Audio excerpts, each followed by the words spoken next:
Item ಯಾವುದೇ ಇರಲಿ try ಮಾಡಿ ಆಚಿ ಚಿಕನ್ ಮಸಾಲಾ. ಬಲವಂತದಿಂದ ನಾವು ಭೂಮಿ ಪಡೆಯೋದಿಲ್ಲ, ಭೂಮಿ ಕೊಡುವ ರೈತರಿಗೆ 2 ಕೋಟಿ ಪರಿಹಾರ ನೀಡ್ತೇವೆ ಅಂತ ವಿಧಾನಸೌಧದಲ್ಲಿ ಸಿಎಂ ಡಿಕೆ ರಿಯಾಕ್ಟ್ ಮಾಡಿದ್ದಾರೆ. HDK ಹಾಗೆ BSY ಮಾಡಿದ ಕಾರ್ಯವನ್ನು ನಾನು ಕಂಟಿನ್ಯೂ ಮಾಡ್ತಾ ಇದ್ದೇನೆ.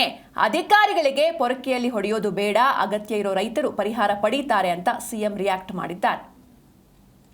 ಬೇಕು ಅವ್ರು ತೆಗೆದುಕೊಂಡು ಹೋಗಲಿ, ಯಾರು ಬೇಡ, ಬಲವಂತ ಏನಿಲ್ಲ. ಅವ್ರ ಭೂಮಿ ಅವ್ರು ಇಟ್ಕೊಳ್ಳಿ, ಅವ್ರು ಏನು ಬೇಕಾದ್ರೆ. ನಾನು ಹೇಳ್ತೀನಿ ಕೇಳಿ, ಕುಮಾರಣ್ಣ 8,000 ಅಂತೇಳಿ ನಾನು ಇಲ್ಲ, 50% 9,000 ಚಿಲ್ಲರೆ ಕೊಡಬೇಕು ಅಂತೇಳಿ ರೈತರ ಹತ್ರ ಕನ್ವಿನ್ಸ್ ಮಾಡಿ, ಅವ್ರು ಹೇಳ್ದಂಥ ಬೆಲೆನ ನಿಗದಿ ಮಾಡಿ, ಯಾವನೋ ಬಂದವನು ಹಾಕ್ಕೊಳ್ಳಿ ಬಂಡವಾಳ ಅಂತೇಳಿ ಮಾಡಿ ತೀರ್ಮಾನ ಮಾಡಿ ಈಗಾಗಲೇ ದುಡ್ಡುಗಳ ತೆಗೆದುಕೊಂಡು ಹೋಗಿದ್ದಾರೆ. ಸೊ ಯಾರು ಬರ್ತಾರೆ ಅವ್ರಿಗೆ ಸ್ವಯಂ ಇಚ್ಛೆಯಿಂದ ನಾನು ನೈಸ್ದು, ಏರ್ಪೋರ್ಟ್ದು, ಇರಿಗೇಷನ್ ಎಲ್ಲ ನಾನು ಬೇರೆ ಸಂದರ್ಭದಲ್ಲಿ ನಾನು ಮಾತಾಡ್ತೀನಿ. ಈಗ ಅದೆಲ್ಲ ನಾನು ಮಾತಾಡೋಕ್ಕೆ ಹೋಗುದಿಲ್ಲ, ಬೇರೆ ವಿಚಾರ. ಇಲ್ಲೇನೆ ಒಟ್ಟು ಯಾರ ಆಸ್ತಿ ಕೂಡ ನಾವು ಬಲವಂತವಾಗಿ ನಾನು ತೆಗೆದುಕೊಳ್ಳುವಂಥ ಅವಶ್ಯಕತೆ ಇಲ್ಲ.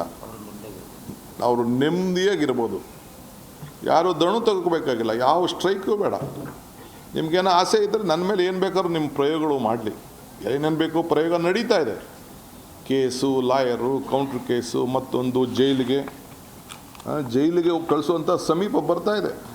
ರೆಡಿ ಇದ್ದೀನಿ ಕುಮಾರಣ್ಣ, ಯು ಆರ್ ಮೈ ಬ್ರದರ್. ನೀನು ನನಗೆ ಜೈಲಿಗೆ ಕಳಿಸ್ಬೇಕು ಅಂತ ಇತ್ತು, ನೀನು ಆಶೀರ್ವಾದ ಮಾಡು. ಕೃಷ್ಣ ಜನ್ಮಸ್ಥಳದಲ್ಲೂ ನಾನು ಇದ್ದವು, ನೀನು ಕೂಡ ಬಂದು ನಾನು ಭೇಟಿ ಮಾಡಿದ್ದೀನಿ. DK's cautions against force acquisition, ಲ್ಯಾಂಡಿಲ್, ನಾನು ಲ್ಯಾಂಡಿಲ್ ಅಂತೆ. You will be in jail for his misdeeds. I welcome you, you have good advocates. ನಿಮ್ಮದು ನಿಮ್ಮ ದೊಡ್ಡ ಕಮ್ಮನ, ಇನ್ನೊಬ್ಬ ದೊಡ್ಡಣ್ಣ ಎಲ್ಲ ನನಗೆ ಅರ್ಥ ಇದೆ, ನನಗೆಲ್ಲ ಪಾಪ ಗೊತ್ತಿದೆ. ಯಾರು ಬೇಕೋ ಅವ್ರು ತೆಗೆದುಕೊಂಡು ಹೋಗಲಿ, ಯಾರು ಬೇಡ, ಬಲವಂತ ಏನಿಲ್ಲ. ಅವ್ರ ಭೂಮಿ ಅವ್ರು ಇಟ್ಕೊಳ್ಳಿ, ಅವ್ರು ಏನು ಬೇಕಾದ್ರೆ. ನಾನು ಹೇಳ್ತೀನಿ ಕೇಳಿ, ಕುಮಾರಣ್ಣ 8,000 ಅಂತೇಳಿ ನಾನು ಇಲ್ಲ. ಇನ್ನು ಬಿಡದಿ ಟೌನ್ಶಿಪ್ ಯೋಜನೆ, ಈ AI ಇಂಟಿಗ್ರೇಟೆಡ್ ಟೌನ್ಶಿಪ್ ಯೋಜನೆ ವಿಚಾರವಾಗಿ ಸಾಕಷ್ಟು ಜಟಾಪಟಿ ನಡೀತಾ ಇದೆ. ಮೊನ್ನೆ ತಾನೇ ನೋಡಿದ್ವಿ, ಅಂದರೆ 13ನೇ ತಾರೀಕು ಅಧಿಕಾರಿಗಳು ಸರ್ವೆ ಮಾಡೋದಕ್ಕೆ ಹೋಗ್ತಾರೆ ಬಿಡದಿಯ ಮಂಡಲಹಳ್ಳಿ ಗ್ರಾಮಕ್ಕೆ.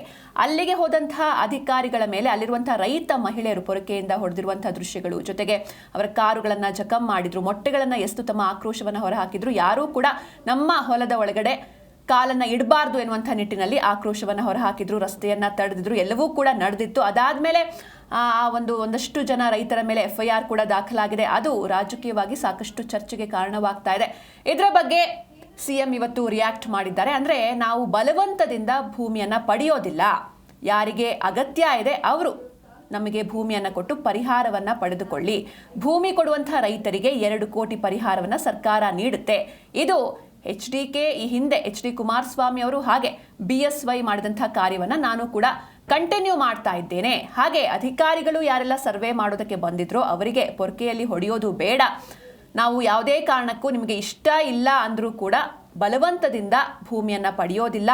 ಯಾರಿಗೆಲ್ಲ ಅಗತ್ಯ ಇದೆ ರೈತರಿಗೆ ಅಂಥವರು ಪರಿಹಾರವನ್ನು ಪಡೀತಾರೆ ಅಂತ ವಿಧಾನಸೌಧದಲ್ಲಿ CM DK ರಿಯಾಕ್ಟ್ ಮಾಡಿದ್ರು. ಹಾಗೆ ರೈತರ ನೋವು, ಕಷ್ಟ ಎಲ್ಲವೂ ಕೂಡ ನಮಗೆ ಗೊತ್ತಿದೆ. ಹೀಗಾಗಿ ಯಾವುದೇ ಕಾರಣಕ್ಕೂ ಬಲವಂತದಿಂದ ಏನೂ ಕೂಡ ನಡೆಯೋದಿಲ್ಲ ಅಂತ CM ರಿಯಾಕ್ಟ್ ಮಾಡಿದ್ರು.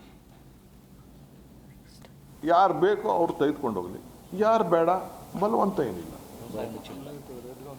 ಅವ್ರ ಭೂಮಿ ಅವ್ರು ಇಟ್ಕೊಳ್ಳಿ, ಅವ್ರು ಏನು ಬೇಕಾದ್ರೆ. ನಾನು ಹೇಳ್ತೀನಿ